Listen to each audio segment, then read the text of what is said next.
Halo teman semua, bersama gue Riba Kamilia di podcast Teman Rasa. Nah, di episode ini gue gak selalu sendirian nih, gue selalu sama teman-teman gue untungnya. Nah, sekarang gue bersama temen gue nih. Cuma sih gue sering manggilnya dengan sebutan Panjul. Say hello dong, Jul. Halo semua, apa kabar? Sehat? Ngomongin tolong dia agak gedein sedikit. Apa kabar semua? Sehat? Jangan kaku gitu dong. Iya, Lu di belakang gue ngata-ngatain gue. Biasa ya mah. Harus baru pertama ketemu lagi sama Riba, jadi canggung lah. Canggung dari mana cuy? Orang lu ngebully gue dari tadi. Dan aja emang pantes sih dibully. Karena PA bucin. Anjay, malah di luar dugaan coy. Parah. Nah di sini tuh gue mau cerita, enggak sih, bukan gue sih yang cerita. Gue mau ngasih biar si Jul Fikri ini cerita tentang dia yang berawal dari kerja di hotel sampai akhirnya dia memutuskan untuk berhenti kerja dan sekarang dia sukses jadi catering. Wow. Amin ya. Lancar kan ya cateringnya sekarang? Alhamdulillah. Cuman lagi corona begini lagi hancur. Oh, lagi hancur sekarang ya. Oh ya, karena kan jarang ada yang ini ya. Terus pada saving money. Oh benar. Nah, kenapa sih lo itu berani nekat buat ngambil pilihan untuk berhenti kerja? Ya. Sedangkan kan lo lumayan ya, gaji di hotel kan lumayan ya. Lumayan gede. Nah, kenapa lo memutuskan untuk berhenti kerja dan memilih usaha? Pertama, gue nggak mau terlalu ada di zona nyaman, itu yang pertama. Yang kedua, nggak munafik, setiap semua orang ingin memperkaya diri. Yang ketiga, kita juga butuh waktu luang untuk diri kita sendiri ya. Entah kita mau nongkrong sama teman, pasti harus ada waktu kan. Terus buat mendekatkan diri sama Allah. Kalau di hotel tahu sendiri jam kerjanya. Emang gimana jam kerjanya? Ya, sehari full gitu. Lu kalau di hotel tuh berangkat gelap pulang gelap. Oh gitu. Iya.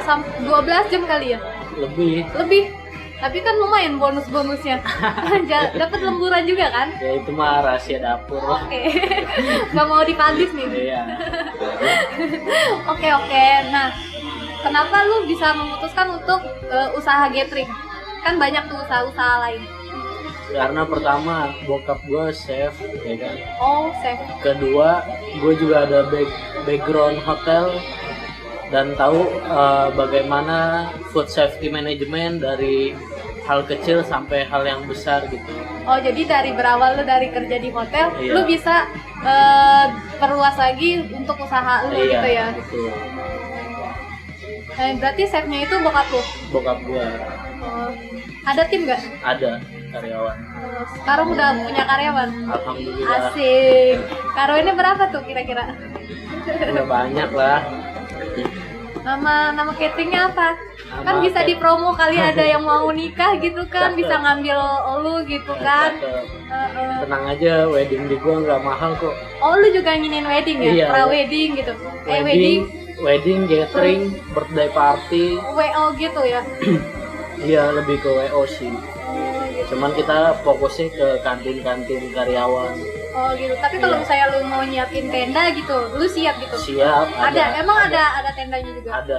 Kebetulan waktu itu juga kita pernah main di MPR DPR ya kan. Wow, di mana tuh? Di Jakarta Pusat. Ceritain dong, cerita lu selama jadi catering gitu.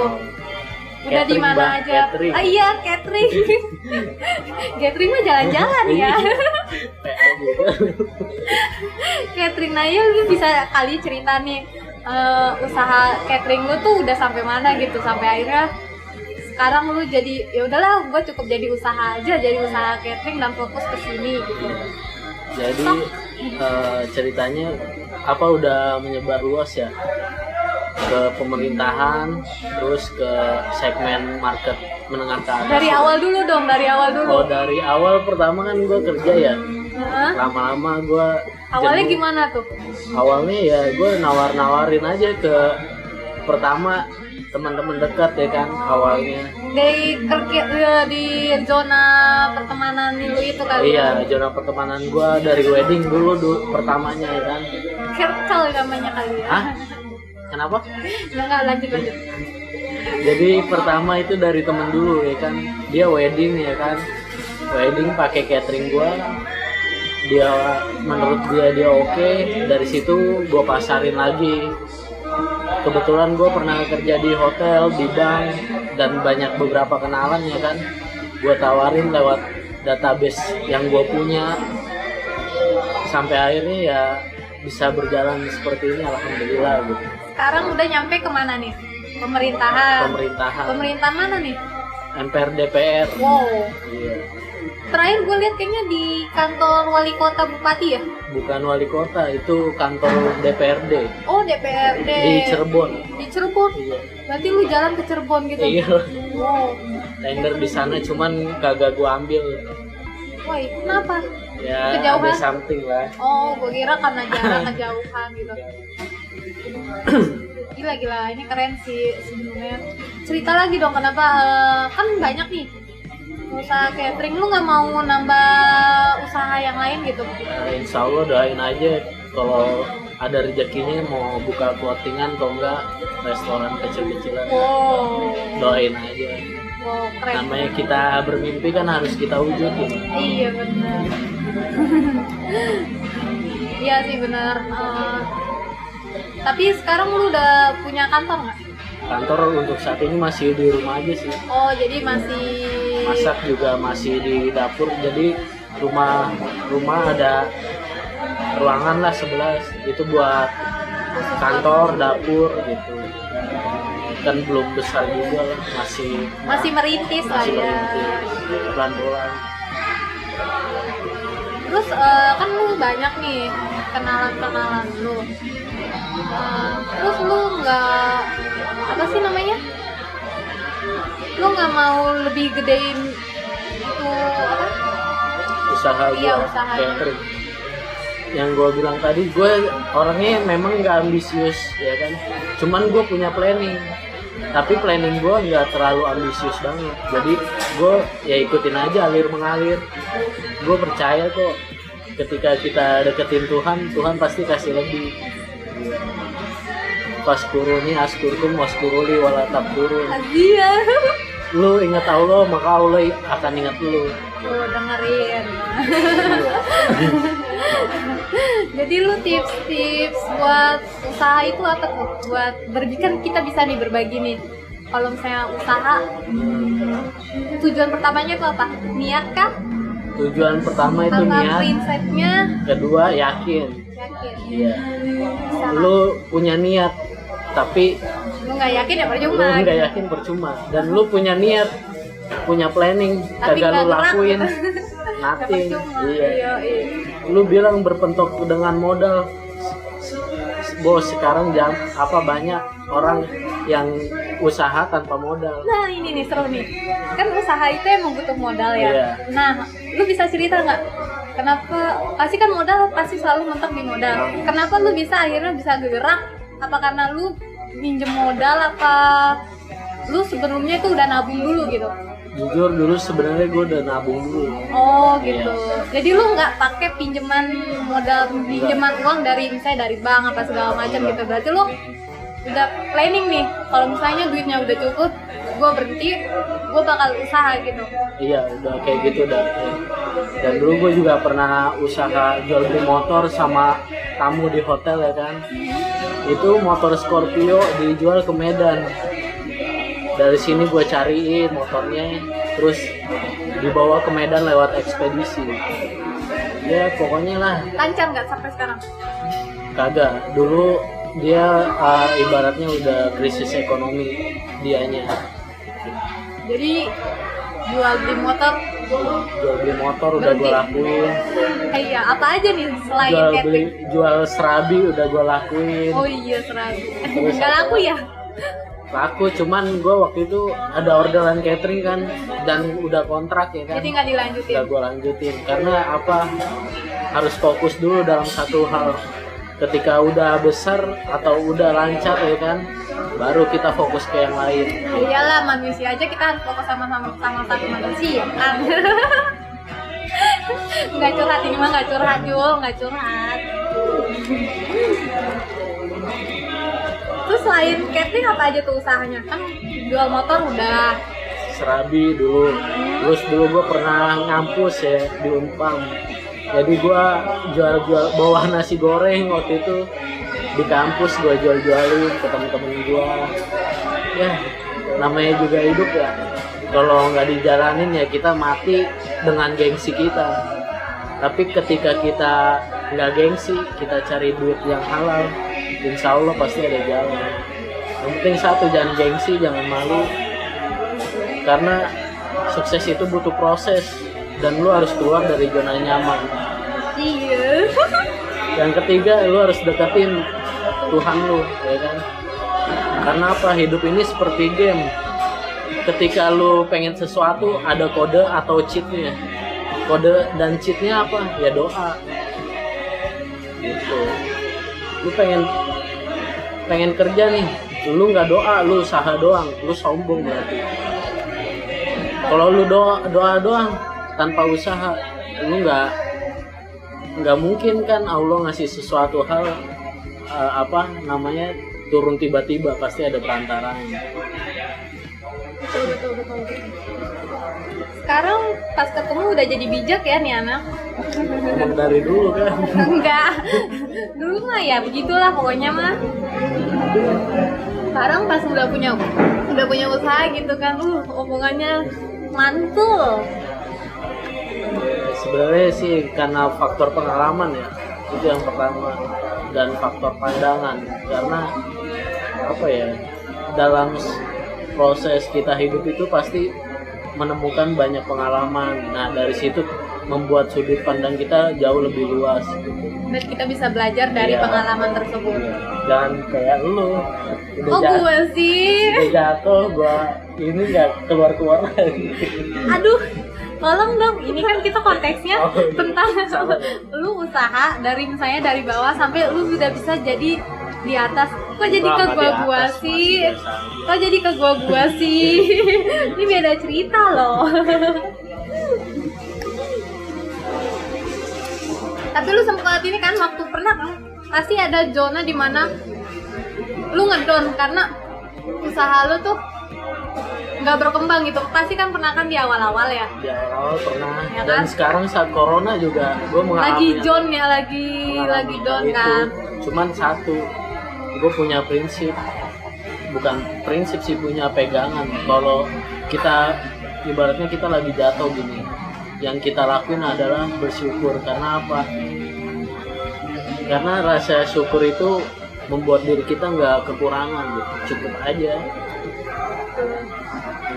Kalau kita pikirin, aduh begini begitu, pusing, stres yang ada gila lama-lama. Tapi kalau kita harus bersyukur gitu, pokoknya ada aja lah jalan, tanpa diduga-duga, tanpa dikira-kira ya kan. Berarti cara mengatasinya ya tetap bersyukur ya. Iya lah. Apapun itu ya. Iya.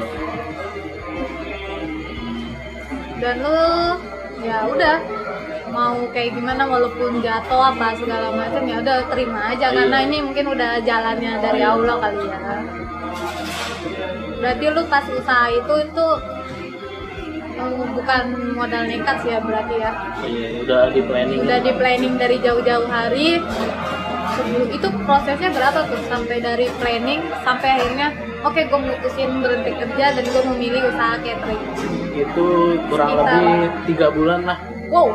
Karena gue waktu itu juga masih ibaratnya keluar dari hotel, gue cari kerja lagi di properti, terus di bank gitu. Sampai gue nemuin jalannya ya kan. Oh, pengalaman lu udah jauh banget ya. Emang umur lu udah berapa tahun gue tanya sekarang? Umur gue masih 17 tahun. Serius dong ini, aduh. 23 bulan ini. 23? Ya. No. Kosong nggak? Kosong apanya nih? Ya masa nggak paham. gue sih untuk saat ini masih fokus dengan apa tujuan gue ya kan, karena nantinya gue berpikirnya gini, emang nikah itu adalah ibadah ya kan, cuman kalau kita nggak prepare dari sekarang, rata-rata di pernikahan itu ributnya karena finansial. Banyak Materi. orang cerai karena finansial, materi. Cuman kalau kita prepare dari sekarang ya kan, dan kita perbaiki diri ya kan, karena jodoh itu adalah cerminan diri, benar ya? Iya. Kita prepare dulu, entah untuk diri kita dan untuk tabungan kita untuk masa depan kita nanti. Oh, berarti sekarang udah mempersiapkan diri buat itu. Belum, untuk saat ini gue masih Untuk finansial? Finansial ya itu mah rahasia dapur. Alah, nggak mau di ini nih cerita di sini.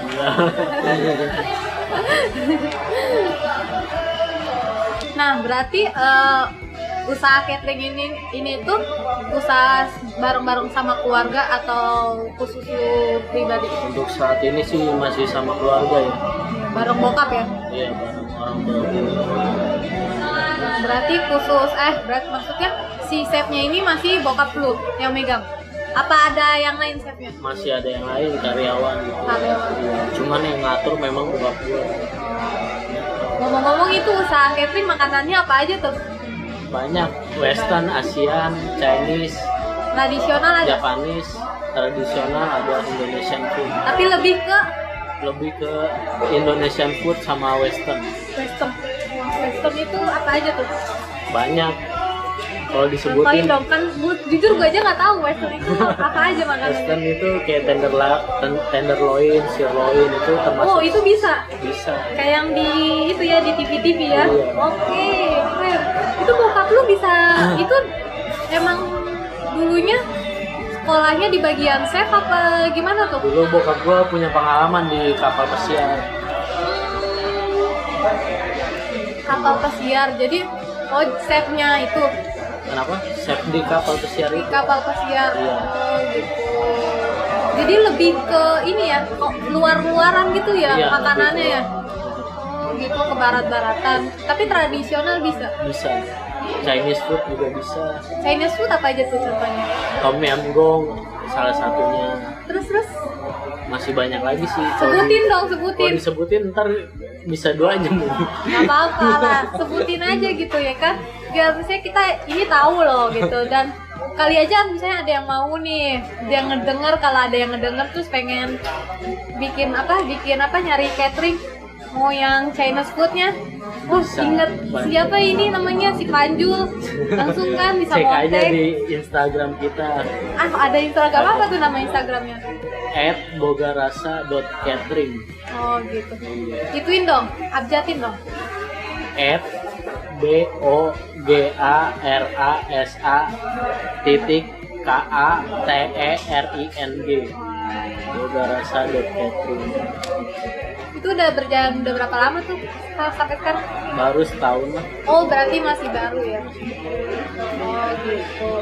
Nah, ini nih cerita yang menurut gue sih menarik banget ya, karena bisa lah kayaknya kalau misalnya yang pengen usaha gitu, punya tips-tips nggak nih buat yang pengen usaha gitu?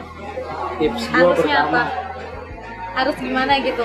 yang pertama lu deketin Allah dulu. Lu yakinin diri lu gitu. Iya, lu yakinin dulu diri lu. Kenapa gue bilang deketin diri lu dengan Allah dulu?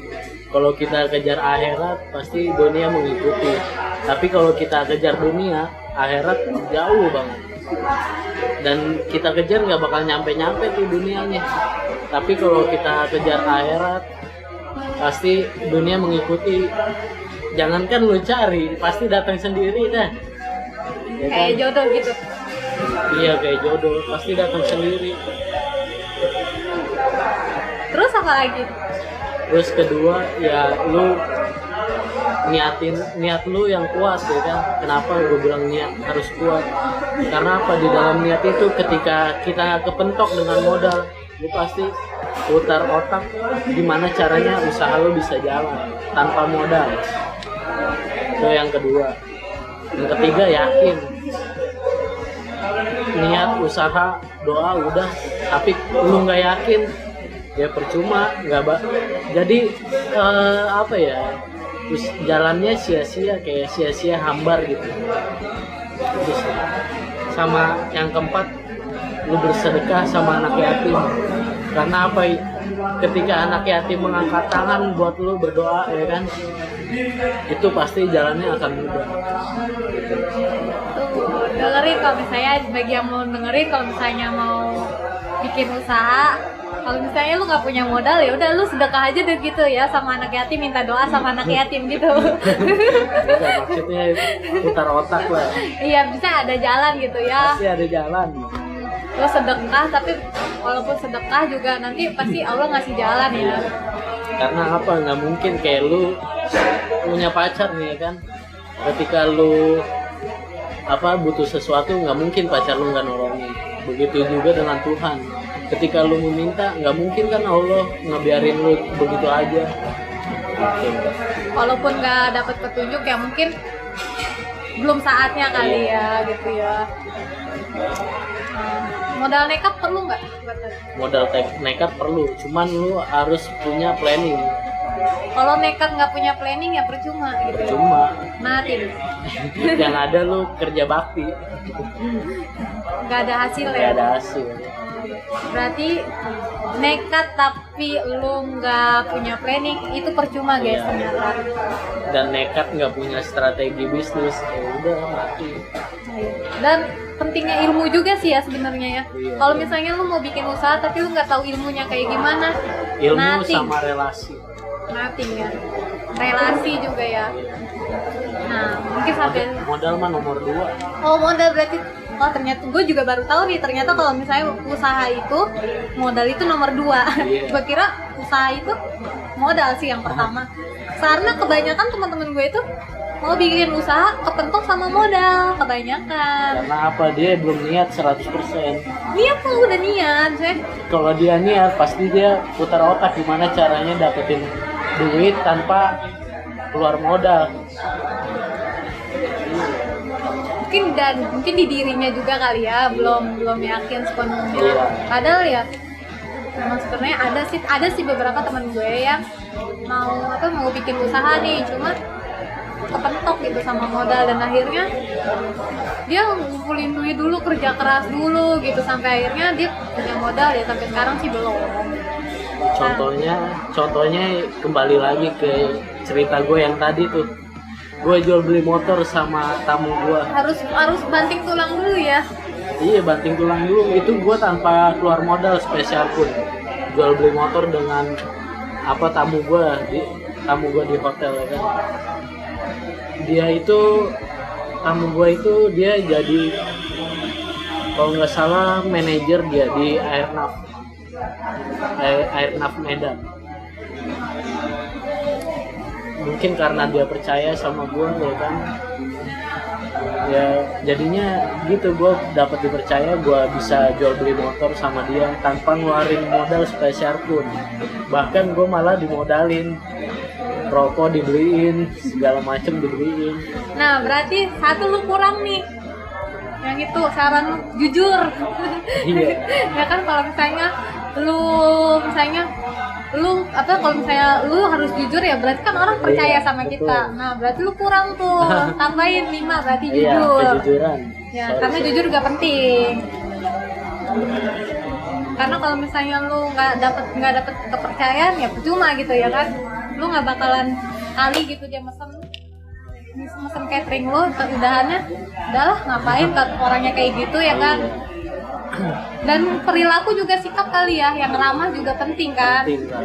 Kalau misalnya kita nggak ramah, ogah banget kan gitu, ibaratnya buat balik lagi. Nah mungkin sampai sini dulu kali ya ceritanya dari si Panjul ini nih, karena emang dia sedikit agak canggung nih dia nih ceritanya nih, bingung dia mau cerita kayak gimana. Nah Kali ini gue seperti ini. Beda sama kalau meeting mah beda. lebih enakan mana? Meeting ya? Meeting lah. Karena meeting serius ya, Iya, fokus. bawa database. Kalau kayak gini kan ya cuma sharing-sharing biasa doang ya kan. Waduh. kayak gue perlu banyak belajar sih dari lu. Padahal kan gue jurusan manajemen nih ya. Tapi gue sedikit agak kurang mengenai bisnis kayak gitu. Itulah namanya juga rezeki, nggak ada yang tahu. Yang penting mau atau enggak, itu aja sih. Pilihan lu. Pilihan. Kalau lu mau ya lu bertindak Iya. gitu ya. Kalau nggak mau Ya udah. lu terima aja, bakalan stuck di tempat gitu ya. Nah, udah mungkin habis ini dulu kali ya. Lu mau ada pesan-pesan nggak buat usaha? Pesan-pesan gua jaga sholat, istighfar sama sholawat itu aja. Itu aja, istighfar, sholawat sama sholat. Ya, Pasti mudah, jalan lu pasti mudah. intinya ya lu harus ingat sama Allah kali ya, sama Tuhan lu gitu ya. Nah mungkin sampai di sini dulu kali ya. Nah kalau kalian yang mau sharing-sharing bareng gue bisa juga loh, kalian bisa DM di IG gue KARBH atau enggak email gue di dear.temanrasa@gmail.com. Bye bye, see you dong kak. See you. Bye.